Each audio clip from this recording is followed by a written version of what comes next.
Indo British advanced pain clinic నొప్పి మాయం surgery దూరం ఫర్ అపాయింట్మెంట్స్ 9155515563.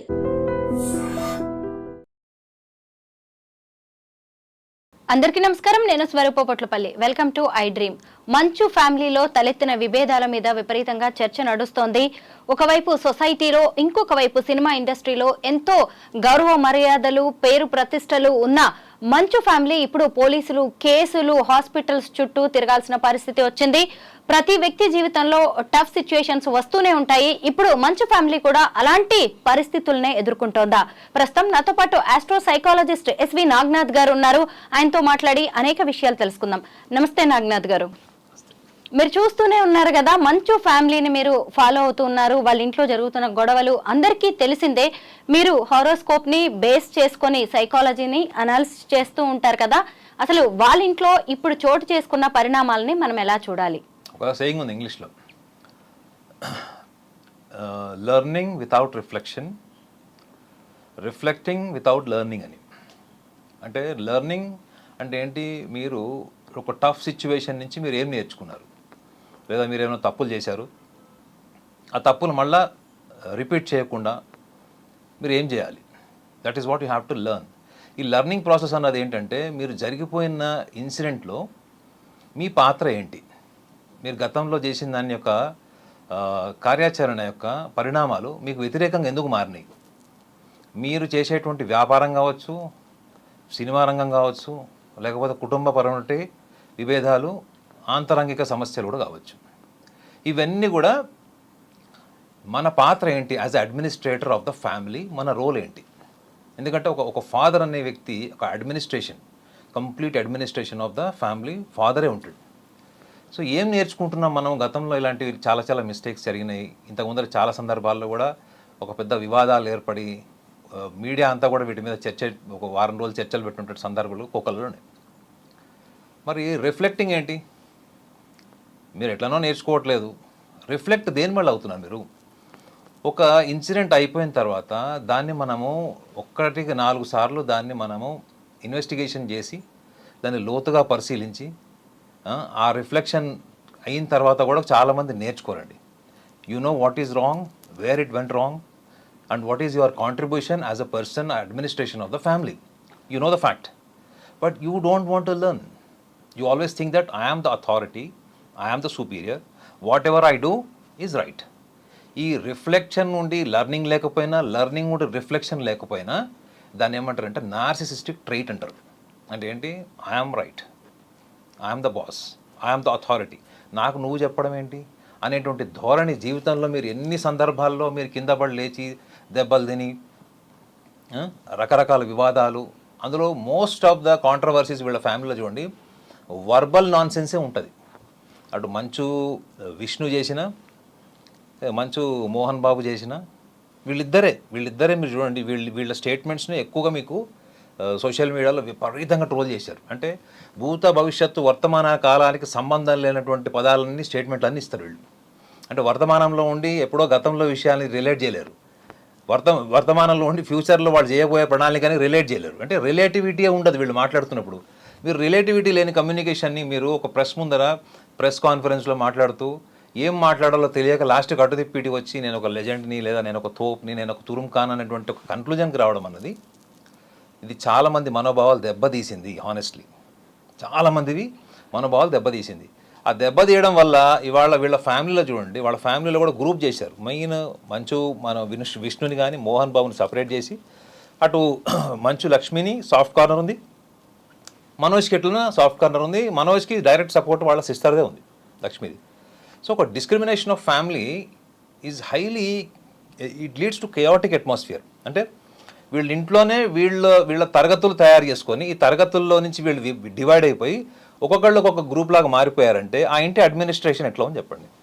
నాకు తెలిసి వాళ్ళ మీడియాలో చూస్తుందంతా కూడా వాళ్ళ ఏం చేశారో కాదు మేడం, ఇది గత కొన్ని సంవత్సరాలుగా ఇవాళ మీడియాలో బయటకు వచ్చింది అంతే తప్ప, సుమారు ఒక 25 సంవత్సరాలుగా అడ్మినిస్ట్రేషన్ ఫెయిల్యూర్ అన్నది ఒక సైకాలజిస్ట్ ఎవరన్నా కనుక మొత్తం ఆద్యంతం ఇప్పుడు జరుగుతుందంతా కూడా విశ్లేషిస్తే, it is a failure of the administration of the family, not just because of the recent thing what all happened, what all appeared in the media. It is all the failure of the administration of the family last from more than 25 years. ఎందుకంటే ఒక్కొక్కళ్ళకి చూడండి 40 ఏళ్ళు ఉన్నాయి. 40 ఏళ్ల తర్వాత మీరు ఒక్కసారి ఆలోచించండి స్వరూప్ గారు, అసలు సైకాలజిస్టులు ఏం చెప్తారు తెలుసా? 40 ఏళ్ళు దాటిన ఎవరైనా మా దగ్గర కౌన్సిలింగ్కి వస్తే వాళ్ళకి ఏమైనా ఎమోషనల్ ప్రాబ్లమ్స్ ఉంటాయి, ప్రాపర్టీ రిలేటెడ్ ప్రాబ్లమ్స్ ఉంటాయి, ఈగోసెంట్రిక్ ప్రాబ్లమ్స్ ఉంటాయి, ఫ్యామిలీ అడ్మినిస్ట్రేషన్ ఎవరు రన్ చేయాలన్నటువంటిది ఒక ప్రాబ్లమ్స్తో వస్తారు మా దగ్గరికి. మేము వాళ్ళకి కౌన్సిలింగ్ చేసిన తర్వాత రిలేటెడ్ కంటెంట్ కౌన్సిలింగ్ చేసిన తర్వాత వాళ్ళకి మోరల్గా ఒక విషయం చెప్తాం. ఏంటంటే 40-45 సంవత్సరాలు వచ్చిన తర్వాత ఎటువంటి ఎమోషనల్ ప్రాబ్లమ్స్ పెట్టుకోకండి, ఉన్న వాటిని ఏదో ఒక రకంగా మీరు సాల్వ్ చేసేసుకోండి. ఎందుకంటే 40-45 years తర్వాత కూడా మీరు ఇంకా ఎమోషనల్ ప్రాబ్లంతో సఫర్ అవుతున్నారంటే ఒక మనిషికి బలమైన వ్యక్తిత్వం లేనట్టు, అసలు ఆ వ్యక్తి జీవిత అనుభవాల నుంచి ఏది రిఫ్లెక్ట్ అయి నేర్చుకున్నట్టు. ఈ ఎమోషనల్ ప్రాబ్లమ్స్ అన్నీ కూడా 45 years తర్వాత వాళ్ళ ఫిజికల్ ఎండ్యూరెన్స్ కానీ మెంటల్ ఎండ్యూరెన్స్ కానీ తగ్గిపోయే ఏజ్ అది. మీరు మిడిల్ ఏజ్కి వచ్చేటప్పటికి ఏమైపోతారు మేడం? బాడీ కూడా అంత సపోర్ట్ చేయదు, మైండ్ అంత సపోర్ట్ చేయదు, బాడీ ఎనర్జీ సపోర్ట్ చేయదు చాలా మటుకు. సో వాళ్ళందరికీ ఏం చెప్తామంటే ఈ 45-50 ఏళ్ళ దగ్గరకు వచ్చేటప్పటికి నాయన మీ దగ్గర ఎటువంటి ఎమోషనల్ ఫ్యామిలీ ప్రాబ్లమ్స్ ఉన్నా కానీ వాటిని మీరు కూర్చొని సార్ట్అవుట్ చేసుకొని ఫినిష్ చేసుకోండి అని చెప్తాం. కానీ నిజంగా వీళ్ళ ఫ్యామిలీలో చూడండి, all are above 40 years, all 3 children are above 40 years, father 60+.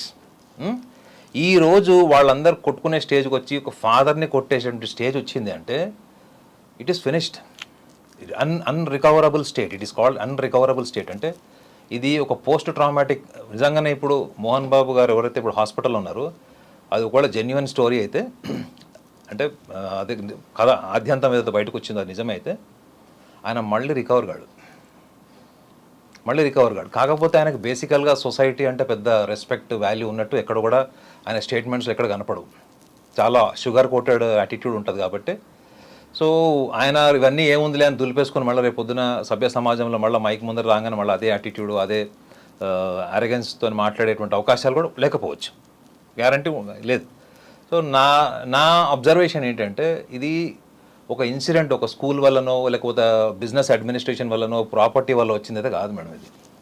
ఇది there is a deeply imbibed egocentrism, family యునైటెడ్నెస్కి సంబంధించినటువంటి వ్యవహారం ఇది. కుటుంబంలోనే చాలా చిన్నప్పటి నుంచి కూడా ఈ అడ్మినిస్ట్రేషన్ ఫెయిల్యూర్ కావచ్చు లేదా మంచు మనోజ్లో ఒక నెగ్లెక్టెడ్ చైల్డ్ సైకాలజీ కూడా మనం ఐడెంటిఫై చేయొచ్చు. ఎందుకంటే సెకండ్ వైఫ్ కదా ఆమె. సో ఆ డిస్క్రిమినేషన్ ఆఫ్ ఈగో అన్నది కూడా మనం చూడొచ్చు. ఆయన ఒక రీసెంట్గా ఒక వీడియో కూడా రిలీజ్ చేశాడు. ఆ వీడియోని మీరు 1-4 సార్లు విని చూడండి. అందులో ఆయన చాలా క్లియర్గా కొంచెం డిస్క్రిమినేషన్తో మాట్లాడాడు ఆయన. ఎస్, నేను అడగబోతున్నది కూడా ఇప్పుడు అదే. నాగనాథ్ గారు, ఇప్పుడు ఈ స్టోరీ మొత్తం, ఈ ఫ్యామిలీ డ్రామా మొత్తం 3 characters చుట్టూ తిరుగుతోంది. మోహన్ బాబు, మనోజ్, విష్ణు. విష్ణు చూస్తే క్యారెక్టర్ ఒక రకంగా ఉంది, మనోజ్ది ఇంకా డిఫరెంట్గా ఉంది. అయితే ఆ తండ్రి రిలీజ్ చేసిన ఆడియో మెసేజ్లో కూడా ఒరే మనోజ్, నేను నిన్నెంత గారాభంగా పెంచానురా, ఎంత అల్లారు ముద్దుగా పెంచానురా, మిగతా 2 కంటే కూడా నిన్నే ఎక్కువగా ప్రేమగా చూసుకున్నానని చెప్పారు. ఎందుకు ఒకే పేరెంటింగ్ చూసినప్పుడు ఒకటే అయినప్పుడు ఎందుకు వీళ్ళిద్దరి పర్సనాలిటీస్ అన్నదమ్ములవి ఇంత డిఫరెంట్గా ఉన్నాయి? అదే, దట్ ఈస్ వెరీ ఇంపార్టెంట్. ఎందుకంటే సైకాలజీ కూడా ఏం చెప్తుంది అంటే, ఫర్ ఎగ్జాంపుల్ ఇప్పుడు మీ ఇంట్లో 4 పిల్లలండి, మీకు 4 పిల్లలు ఉన్నారు. మీ 4 పిల్లల్ని మీరు మీ భర్త ప్రేమగా పెంచుతారు, వాళ్ళకి అన్ని ఫెసిలిటీస్ ఇస్తారు. కానీ వాళ్ళ 4 వ్యక్తిత్వం ఎందుకు భిన్నంగా ఉంటుంది?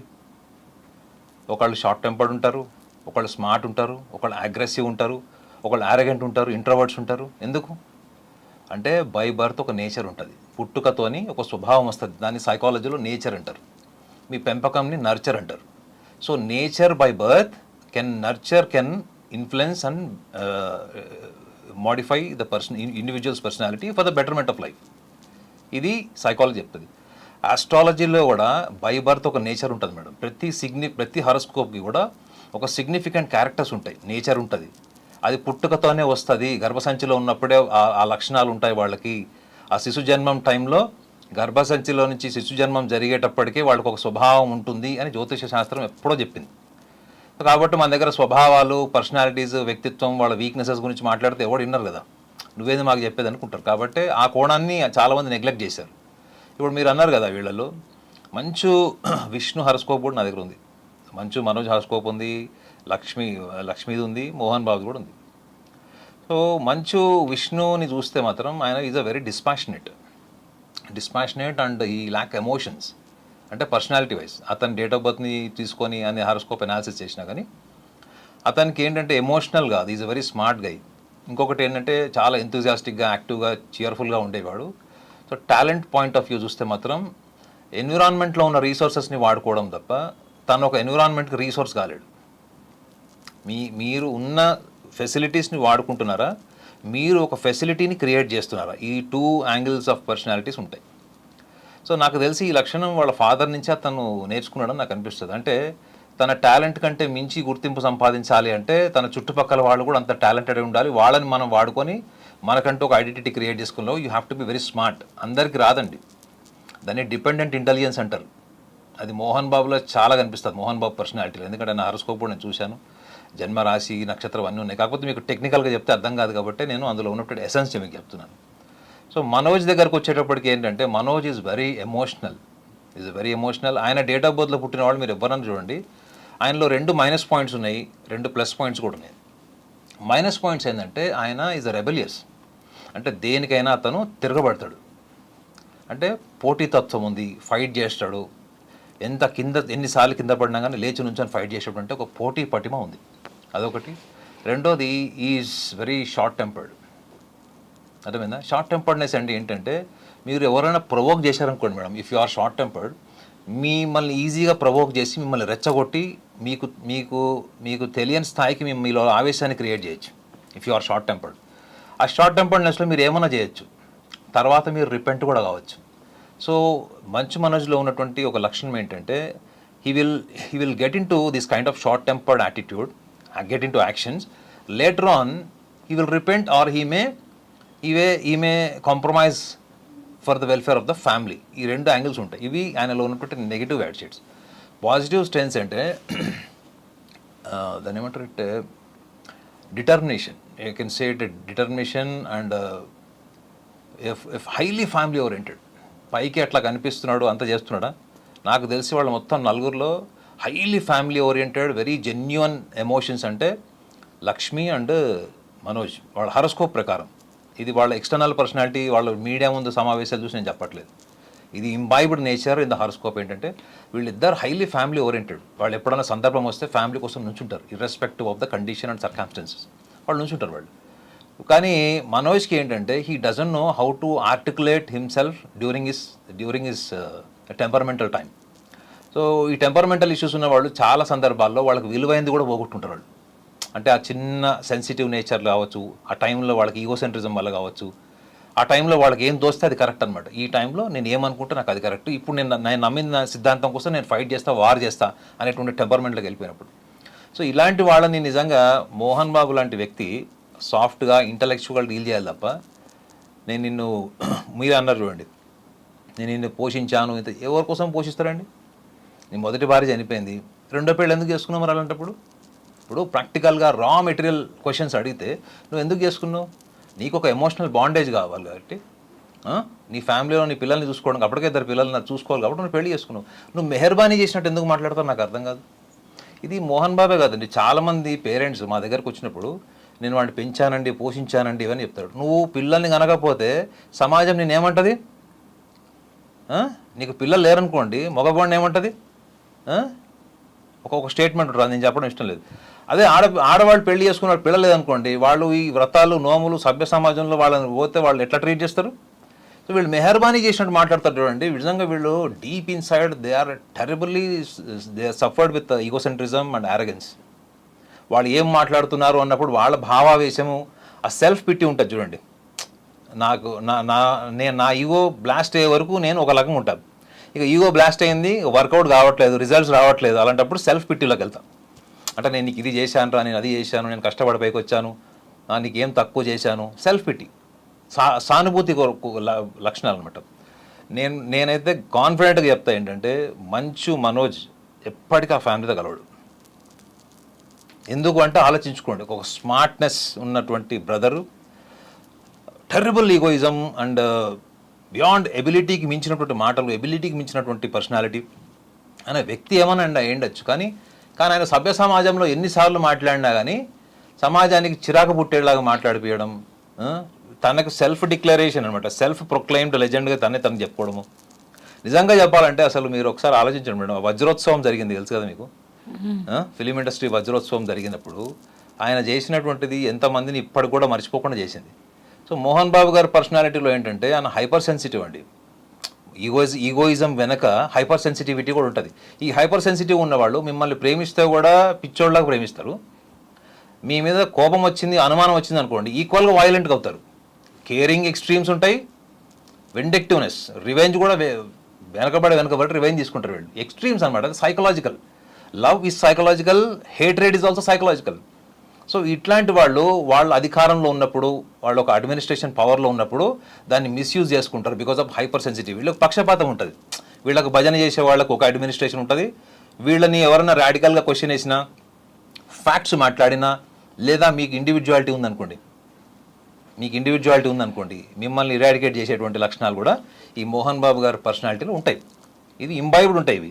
ఇప్పుడు వాళ్ళ ఇంట్లో చూసుకోండి మీరు, రిలేటివ్గా అదే జరుగుతుందా లేదా? ఒక కొడుకు మీద ఒక డిస్క్రిమినేషన్ ఉంది, ఇంకో కొడుకు మీద ఇంకో డిస్క్రిమినేషన్ ఉంది.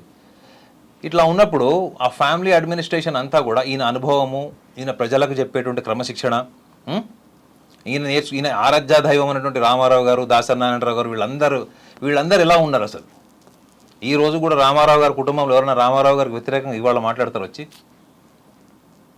అంటే పిల్లలు రోడ్డు మీద వచ్చి కొట్టుకున్నారు ఇట్లా ఆస్తుల కోసం, వేరే కారణాల వల్ల, పొలిటికల్ రీజన్స్ వల్ల, అది వేరే విషయం. బట్ ఆస్తి కోసం కొట్టుకున్న వాళ్ళు రోడ్డు మీదకి వచ్చి ఇట్లా ఉన్నారు. ఎవరన్నా ఆయనకు ఎదురుగా నుంచి మాట్లాడే ధైర్యం ఎవరికైనా ఉందా? కానీ వాళ్ళు ఇక్కడ ఏం జరిగింది, ఆయన హాస్పిటలైజ్ అయ్యాడు ఇంజురీస్తోని, హాస్పిటలైజ్ అయ్యాడు. ఇవాళ పొద్దున కూడా ఏదో వీడియో చూశాను, డాక్టర్ ప్రజెంటేషన్లో చూశాను, చెస్ట్ మీద, తలకాయ మీద, వీపు మీద, చేతి మీద అనే దెబ్బలు నేనాడు. So that is finished madam. The administration not just an administration, మనం సోల్ అంటాం చూడండి, that soul itself is vanished out of his body. Now is only physical. So నా దృష్టిలో ఏంటంటే వాళ్ళ ఫ్యామిలీలో 3 రకాల 4 రకాల వ్యక్తిత్వాలు, బలమైన వ్యక్తిత్వాలు ఉన్నా కానీ మంచు మనోజ్ మాత్రం ఆయనని హ్యాండిల్ చేసే విధానం మాత్రం మోహన్ బాబు నేర్చుకోలేదు, 100% నేర్చుకోవాలి. ఇప్పుడు ఇవాళ వచ్చి నువ్వు క్లారిఫికేషన్ ఎందుకు ఇచ్చుకోవాలి? నువ్వు అక్కడ నేను ఇట్లా పెంచాను అట్లా పెంచానని నువ్వు నీకు నచ్చినట్లు పెంచడం కాదు, అవతల వాళ్ళని అర్థం చేసుకొని వాళ్ళ వ్యక్తిత్వానికి అనుగుణంగా నువ్వు వెళ్తేనే నువ్వు ఫాదర్ అవుతావు, అప్పుడే నువ్వు మదర్ అవుతావు. పిల్లల్ని అట్లనే పెంచుతారండి చిన్నప్పుడు. తల్లి తనకు నచ్చినట్టు పిల్లల్ని పెంచదు. పిల్లలు ఎదుగుతున్న క్రమంలో వాళ్ళ మనస్తత్వం ఏంటో ఆలోచించి పెంచుతుంది. వాళ్ళు నిజంగా గొప్ప తల్లులు అవుతారు, గొప్ప తండ్రులు అవుతారు వాళ్ళు. నాగనాథ్ గారు, ఈ గొడవల్లో ఆ కుటుంబంలోని మహిళలు కూడా చాలా నలిగిపోతున్నారు. మంచు లక్ష్మి కావచ్చు, భూమా, మౌనిక, అలాగే మనోజ్ తల్లి మోహన్ బాబు గారి భార్య కూడా ఎంతో నలిగిపోతున్నారు. అయితే ఇంకొక వైపు చూసినప్పుడు తండ్రి కొడుకుల మధ్య గొడవ జరిగింది, ఘర్షణ జరిగింది, అక్కడి వరకు ఓకే. మళ్ళీ నెక్స్ట్ డే 2 రోజులు ఆగిన తర్వాత మీడియా మీద దాడి చేశారు, ఓ రిపోర్టర్ని స్ట్రాంగ్గా కొట్టారు మోహన్ బాబు. దీన్ని ఎలా చూడాలి? ఆయన సైకలాజికల్ పరిస్థితి ఎలా ఉంది? అంటే ఇంట్లో జరిగిన గొడవలన్నింటినీ తీసుకొచ్చేసి ఇలా బయట వ్యక్తుల మీద చూపించారంటారా ఆయన? మీరు అది చూశారంతే. What you have seen is reaction on reporter was in evidence. The evidence was visible through the media. అది మీరు చూసింది మేడం. అంటే ఆయన ఒరిజినల్ నేచర్ అదే. యాక్చువల్లీ మీరు అదేదో మీడియా వాళ్ళు లాస్ట్ 3-4 డేస్ నుంచి కథనాలు వేస్తున్నారు, మా ఫ్యామిలీని రోడ్డు మీదకి లాగుతున్నారు అని కూడా ఎక్కడో ఒక స్టేట్మెంట్ ఇచ్చారు వాళ్ళు. అనవసరంగా మా కుటుంబాన్ని ప్రవోక్ చేసి చివరికి మా ఫాదర్ టెంపర్మెంట్ లూజ్ అయ్యేలాగా చేసి విష్ణు దాన్ని సమర్థించుకోవడం కోసం, వాళ్ళ ఫాదర్ని సమర్థించుకోవడం కోసం మాట్లాడారు. సో ఆ టైంలో మీరు ఎవరినైతే కొట్టారో, తిట్టారో, తన్నారో కాల్తోని, ఒక అన్పార్లమెంటరీ లాంగ్వేజ్ కూడా వాడాడు ఆయన. వర్బల్లీ కూడా అన్పార్లమెంటరీ లాంగ్వేజ్ వాడాడు. ఇప్పుడు కొట్టాడు, అది 3-4 రోజుల నుంచి మా ఫ్యామిలీని రోడ్డు మీద లాగుతున్నారని. గతంలో ఎన్నో సందర్భాల్లో వాళ్ళ ఇంట్లో మేకప్ మ్యాన్ ఇష్యూ అయినప్పుడు కూడా వాళ్ళ ఫ్యామిలీ పెద్ద చర్చకు వచ్చింది. అప్పుడు ఇంట్లో ఉన్న సర్వెంట్ మేడ్ కూడా ఒక స్టేట్మెంట్ ఇచ్చింది. సో మీరు చూసింది ఆయన డైలీ, నాకు తెలిసి మోస్ట్ ఆఫ్ ద టైమ్స్, అంటే 10 సందర్భాల్లో సహనం కోల్పోయినప్పుడు 6 సందర్భాల్లో ఇటువంటి రియాక్షన్ ఉంటుంది ఎన్విరాన్మెంట్ మీద. అంటే ఆయన పనిచేసే, అంటే ఒకవేళ ఫిలిం ఛాంబర్లో పనిచేస్తున్నప్పుడు, అంటే సినిమా షూటింగ్లప్పుడు ఇటువంటి రియాక్షన్స్ ఉన్నాయని కూడా కథనాలు ఉన్నాయి ఆయన మీద. అంటే ఆర్టిస్టుల మీద ఆయన బిహేవియర్, ఇది కథనాలు ఉన్నాయి. ఇది దానికి ఎవిడెన్స్ ఉందో లేదు తెలియదు, కానీ కథనాలు అయితే ఉన్నాయి. So he's aggression and this temperament, it is not just verbal, even is getting in to the actions. So అర్థం ఏంటి అంటే, ఒక రకంగా చెప్పాలంటే నువ్వు యాంటీ సోషల్ ఎలిమెంట్ కిందకి వస్తారు. అంటే నువ్వు ఒక వ్యక్తిని కొట్టినప్పుడు, ఒకవేళ ఆ తలకి దెబ్బ దగ్గర చనిపోయి ఉంటాడు, ఇంకేమైనా సివియర్గా అయ్యింటే, ఏదైనా మెమరీ లాస్ అయ్యి, లేకపోతే ఇంకేమైనా అయ్యింటే పాసిబిలిటీ. ఇప్పుడు అక్కడ జరగలేదు, ఓకే, ఫార్చునేట్. బట్ జరుగుంటే అంటే నీకు కాన్సిక్వెన్సెస్ కూడా తెలియని స్థితిలో నువ్వు ఒక మనిషిని డ్యామేజ్ చేయడానికి, హామ్ చేయడానికి నీ మనసు ఆ రోజు అక్కడ సందర్భము లేదా గత 2 రోజుల్లో జరుగుతున్నటువంటి సినారియోని బేస్ చేసుకొని జరగలేదు. That is what is actually. అతను ఒరిజినల్ పర్సనాలిటీ ఏంటంటే తనని ఎవరన్నా ప్రశ్నించినా తనలో ఉన్నటువంటి hyper sensitivity, egocentrism, I'm the boss, నన్ను ఎవరు క్వశ్చన్ అడగదు, ఆయన రియాక్షన్ అలానే ఉంటుంది. క్వశ్చన్ వేసాడు కాబట్టే మన దగ్గర చాలామంది సెలబ్రిటీలని మీరు క్వశ్చన్ అడగండి డైరెక్ట్గా 2-3 క్వశ్చన్స్, ఇలా రియాక్షన్ ఉండకపోవచ్చు కానీ మైక్ తీసేసి వెళ్ళిపోవడము, అరవడము, తిట్టడము, లేదా అవతల వాడికి వాడి స్థాయి గురించి మాట్లాడడం, ఇవన్నీ సర్వసాధారణంగా ఉంటాయి. మీరు చూడండి, ముఖ్యంగా ఆడియో ఫంక్షన్స్లో చాలామంది జర్నలిస్టులు అడిగినటువంటి క్వశ్చన్స్కి కొన్ని ఆన్సర్స్ కూడా ఎట్లాంటి రాడికల్ రియాక్షన్స్ ఉంటాయో మీరు చూడండి. సో నా దృష్టిలో చెప్పాలి అంటే ఇతని మీద కంట్రోల్ లేదు అసలు. And he doesn't bother about consequences. అంటే జనరల్గా రౌడీ షీటర్లు, క్రిమినల్స్ వాళ్ళకి రేపు ఏం చేస్తారు, రేపు జైలుకి పోతామా, రేపు పొద్దున్న నా పరిస్థితి ఏంటి అంటే అవగాహన లేకుండా ప్రవర్తన ఉండేది ఎవరికి, ఓన్లీ యాంటీ సోషల్ ఎలిమెంట్స్కి ఉంటుంది. అంటే నీ ప్రవర్తన ద్వారా రేపు పొద్దున లీగల్ ప్రాబ్లమ్స్ కూడా ఫేస్ చేయాల్సి వస్తుంది. కానీ మనం భయపడే దానికే కదా మేడం, మనం లాకి భయపడతాం మనం, అవునా కదా. ఎంత కోపం వచ్చినా ఇవాళ మనం ఎందుకు అణుచుకున్నామంటే because of law and order. నువ్వు ఒక వ్యక్తిని కొట్టినప్పుడు నువ్వు చెప్పుకునే కారణాలు ఏమన్నా ఉండొచ్చు, కానీ అతన్ని కొట్టడం అన్నది అది చాలా చాలా అది ఖండించాల్సిన విషయం. అది కొట్టడం అన్నది నీకు రైట్ లేదు, నీ కొడుకుని కొట్టే రైట్ కూడా నీకు లేదు. వాళ్ళ స్వేచ్ఛ, వాళ్ళ మనోభావాన్ని నీ ముందు ఉంచినప్పుడు నీ భావోద్వేగాలు ఎట్లున్నాయి, నీ టెంపర్మెంట్ ఎట్లా ఉంది. మరి ఇన్ని సంవత్సరాలు నీకు పద్మశ్రీ వచ్చింది, క్రమశిక్షణ గురించి మాట్లాడావు, పెద్ద పెద్ద లెజెండ్ల పేర్లు చెప్పావు, టైమింగ్స్ కూడా చెప్తావు. ఈ సన్ షట్ అయిపోయే లోపల షూటింగ్ అయిపోవాలట, అది ఆయన థియరీ అది. ఓకే, మిగతా వాళ్ళు సన్ షట్ అయిన తర్వాత కూడా షూటింగ్ చేస్తారు. ఇవన్నీ ఆయన చెప్పుకున్నవి ఇంటర్వ్యూస్లో నేను చూశాను. కానీ నిజంగా ప్రాక్టికల్గా నీ ఇంటి అడ్మినిస్ట్రేషన్ ఎట్లా ఉంది, నీ పర్సనల్ ఎమోషనల్ అడ్మినిస్ట్రేషన్ ఎట్లా ఉంది, ఇవి రెండింటికి మీరు రేపు పొద్దున్న మళ్ళీ క్వశ్చన్ అడిగి చూడండి, ఎస్కేపింగ్ ఆన్సర్ చెప్తారు. సో నాకు తెలిసి అయితే వాళ్ళ ఫ్యామిలీ అడ్మినిస్ట్రేషన్ ఫెయిల్ అయిపోయిన తర్వాత కోడలు కావచ్చు, భార్య కావచ్చు, ఎవరైతే అడ్జస్ట్ అయిపోయారో ఇన్ని సంవత్సరాలు వాళ్ళ భార్యకి ఇవ్వాలండి క్రెడిట్ మొత్తం. మోహన్ బాబు గారు భార్యకి ఈ రోజు వరకు వాళ్ళ కుటుంబంలో ఏం జరుగుతుంది, ఆయన టెంపర్మెంటల్ ఇష్యూస్ ఏంటి, ఆయన ఎట్లా కమ్యూనికేట్ చేస్తాడు, ఆయన ఎటువంటి సందర్భాల్లో ఎటువంటి నిర్ణయాలు తీసుకుంటాడు, ఇవన్నీ కూడా బయట ప్రపంచానికి ఎవరికి తెలియకుండా కేవలం అతను ఒక నటుడుగా మాత్రమే ప్రపంచానికి తెలిసేలా చేసిందంటే అందులో భార్య పాత్ర 99% ఉంది. ఈయన ఒక్క క్షణికావేశంలో ఇలా మాట్లాడడం, 2-3 ఇన్సిడెంట్స్ కూడా మనం చూసాం. కాబట్టి ఆయన టెంపర్మెంటల్ ఇష్యూస్ మీద ఆయనకు అసలు కంట్రోల్ లేదు. సో ఈ రోజు వరకు వాళ్ళ ఫ్యామిలీ యునైటెడ్గా ఉందంటే కూడా maybe only because of his wife. So వాళ్ళ వైఫ్, రెండోది మంచు మనోజ్ గురించి కూడా చెప్పాడు. నాకు ఫస్ట్ వైఫ్ డివోర్స్ అయింది మంచు మనోజ్ది. సెకండ్ వైఫ్ ఇప్పుడు ఈ అమ్మాయి కూడా అతన్ని బాగా అర్థం చేసుకొని అతని యాంగిల్లో అర్థం చేసుకోవడం అంటే ఏంటి తెలుసా మేడం, మీ వైపు నుంచి నేను ఆలోచించడం, I'm completely empathized to understand what kind of personality you are. That is what is understanding. నా ఆలోచన నుంచి, నా అహం నుంచి నేను అనాలిసిస్ చేసి అర్థం చేసుకోవడం అన్నది ఒక కోణం ఉంటుంది. సో ఆ యాంగిల్ ఆఫ్ అండర్స్టాండింగ్ అన్నది మంచు మనోజ్ భార్యకి ఉంది కాబట్టి వాళ్ళిద్దరు స్ట్రాంగ్గా నిలబడ్డారు. సో నాకు తెలిసి ఒకవేళ మోహన్ బాబు కానీ విష్ణు కానీ ఈ యాంగిల్లో వెళ్ళి అతన్ని కంట్రోల్ చేయడానికి ట్రై చేస్తే మాత్రం ఇంకా కెయాటిక్ అట్మాస్ఫియర్కి దారి తీస్తుంది తప్ప ఇది ఇక్కడ ఎక్కడ కూడా ఆగదు. నాగనాథ్ గారు, ఇప్పుడు ఈ కుటుంబ వ్యవహారంలో వినయ్ అనే వ్యక్తి పేరు బాగా వినిపిస్తోంది. అయితే మనకి ఇది ఆస్తుల వివాదం లాగా, ఇంట్లో గొడవల్లాగా కనిపిస్తున్నా గానీ వాళ్ళ యూనివర్సిటీకి సంబంధించిన ఒక స్కామ్ జరుగుతుంది. ఆ విషయం విష్ణుకి తెలుసు, మోహన్ బాబుకి తెలుసు. ఈ వినయ్ అనే వ్యక్తి అంటే యూనివర్సిటీ ట్రస్టీగా వ్యవహరిస్తున్న వ్యక్తికి ఇవన్నీ తెలుసు. అతని వల్లే ఈ వివాదాలన్నీ పెరిగిపోయాయి అంటున్నారు. ఓ కుటుంబంలోకి బయట వ్యక్తుల ప్రవేశం అనేది ఇలాంటి అలజడిని సృష్టించే అవకాశం ఉంటుందంటారా? నాకు తెలిసి అంత ఉండదు మేడం. ఎందుకంటే ఇప్పుడు మీ ఇంట్లో మీకు వంట చేయడం చేత కానప్పుడు మీ వంట మనిషి చేస్తుంది. మీ వంట మనిషి ఎట్లా చేసినా మీరు తినాలి. రైట్? అడ్మినిస్ట్రేషన్ కూడా అంతే మేడం. వీళ్ళ వల్ల కాలేదు అంటే అర్థం ఏంటి, వీళ్ళకి సినిమాలు, వ్యాపారాలు, ఇవన్నీ చాలా బిజినెస్లు ఉన్నాయి కాబట్టి వీళ్ళు అక్కడ స్కూల్ అడ్మినిస్ట్రేషన్ చేయాలి అంటే కూడా వీళ్ళకి అడ్మినిస్ట్రేషన్కి సంబంధించినటువంటి బ్యాక్గ్రౌండ్, ఇప్పుడున్నటువంటి కాంటెంపరీ, ఇప్పుడున్నటువంటి సభ్య సమాజంలో ఎడ్యుకేషన్ సిస్టంలో వచ్చినటువంటి మార్పులు, దానికి తగ్గ సిలబస్ దగ్గర నుంచి మొత్తం మీరు A to Z స్కూలింగ్ అంతా తీసుకున్నా ఎవరో ఒక ప్రాపర్ పర్సన్ని వీళ్ళు అలర్ట్ చేసి ఉంటారు. అంటే వాళ్ళకి ఎంప్లాయీగా పెట్టుకుని ఉంటారు. ఈ ఎంప్లాయ్మెంట్ కేవలము ఒక వాళ్ళ స్కూల్ డెవలప్మెంట్ కోసం వాడినట్లేదు. వీళ్ళ family matters, personal matters, bedroom విషయాలు కూడా అన్నీ షేర్ అయి ఉంటాయి. లేకపోతే ఒక బయట వ్యక్తి వచ్చి కొట్టడం అన్నది ఎట్లా జరుగుతుందండి? So he is not just an employee, maybe he joined as an employee or else వీళ్ళకి తెలిసిన నౌన్ పర్సన్ పెట్టుకుని ఉండొచ్చు. మీకు తెలిసిన వ్యక్తి అనుకోండి, ఇప్పుడు కెమెరామెన్ మీకు తెలిసిన వ్యక్తిని మీరు పెట్టుకున్నప్పుడు అతని ఫోకస్ మీ మీద ఉంటుంది కదా ఆ గ్రాటిట్యూడ్తోని. సో మేబీ ఆ గ్రాటిట్యూడ్ ఫీలింగ్లో ఈ ప్రాసెస్లో ఇతను కూడా రెబల్ అయ్యాడు. ఇప్పుడు అబ్స్కాండింగ్ ఉన్నట్టున్నాడు, లీగల్గా కూడా రేపు పొద్దున అతని మీద యాక్షన్ తీసుకునే ఛాన్సెస్ అని కూడా చెప్తున్నారు. నేను చెప్పా కదా madam, there is one pillar point I have told you, the failure of the administration.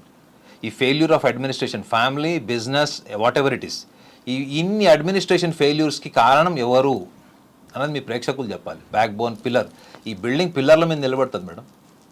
ఆ పిల్లరే అడ్మినిస్ట్రేషన్. అడ్మినిస్ట్రేషన్ ఎవరు రూల్ చేశారు ఏకపక్షంగా ఇన్ని రోజులు? సో ఆ వ్యక్తికి తెలియకుండా ఈ కన్సాలిడేషన్ జరిగి ఉంటుందా? ఒక కొడుకు ఎంప్లాయీ తనకు నచ్చిన ఎంప్లాయీస్ని పెట్టుకుంటాడు, ఇంకొక కొడుకు ఇంకొక అడ్మినిస్ట్రేషన్ ఎంప్లాయీని పెట్టుకుంటాడు. సో ఇన్ని అడ్మినిస్ట్రేషన్స్ మధ్యలో లాస్ట్కి నష్టపోయింది ఎవరు? ఎన్నో సంవత్సరాల నుంచి పనిచేసేవాడు వెళ్ళి ఆ సంస్థ యాజమాన్యాన్ని కొడతాడండి. మీరు మీ ఇంట్లో పనుని మీరు కొడతారేమో బహుశా, తప్ప పనుడు వచ్చి మనం కొడతాడండి. అంటే ఎంత దారుణమైనటువంటి అట్మాస్ఫియర్ అక్కడ చూసి ఉంటారు వాళ్ళు. మనము జస్ట్ వీడియోలో చూస్తేనే మనకి అంత ఫ్లక్చువేషన్ అనిపించింది, ఏది రిపోర్టర్ని కొట్టినప్పుడు ఇంత అనాలిసిస్ జరుగుతుంది. సో వాళ్ళు రోజు చూస్తున్నారు వాళ్ళు. రెండోది ఇన్ అండ్ అవుట్ ప్రతి విషయం షేర్ చేసి ఉంటారు. సో మనోజ్కి కూడా ఒక లక్షణం ఏముంటుందంటే, ఆయన తన బెస్ట్ ఫ్రెండ్స్ ఎవరికి కూడా సీక్రెట్స్ కానీ ఇట్లాంటి విషయాలు కానీ దాచిపెట్టడం అంటూ చేయడు. ఒకవేళ తను ఎవరైనా నమ్మాడు అనుకోండి, the relation is ultimate. So అట్లాంటి సందర్భాల్లో కూడా వాళ్ళు ఎక్స్చేంజ్ చేసుకొని ఉండొచ్చు. సో అది ఒక స్టేజ్ వచ్చిన తర్వాత టెంపర్మెంటల్ అయి ఉంటుంది.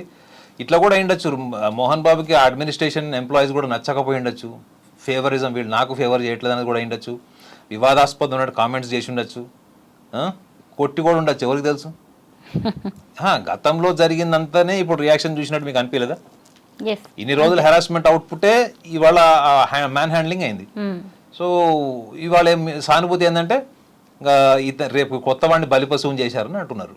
కానీ ఎవరైనా కానీ అడ్మినిస్ట్రేషన్ ఒక స్టేజ్ క్రాస్ అయిన తర్వాత ఆ ఎన్విరాన్మెంట్లో రియాక్షన్స్ ఉంటాయి ఇట్లానే.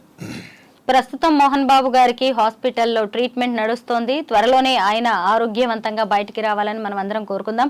అలాగే వాళ్ళ కుటుంబంలోని గొడవలు కూడా ఎంత తొందరగా వీలైతే అంత తొందరగా సద్దుమణగాలని, అంత సెట్ అవ్వాలని మేము ఆశిస్తున్నాం. థ్యాంక్ యూ నాగనాథ్ గారు.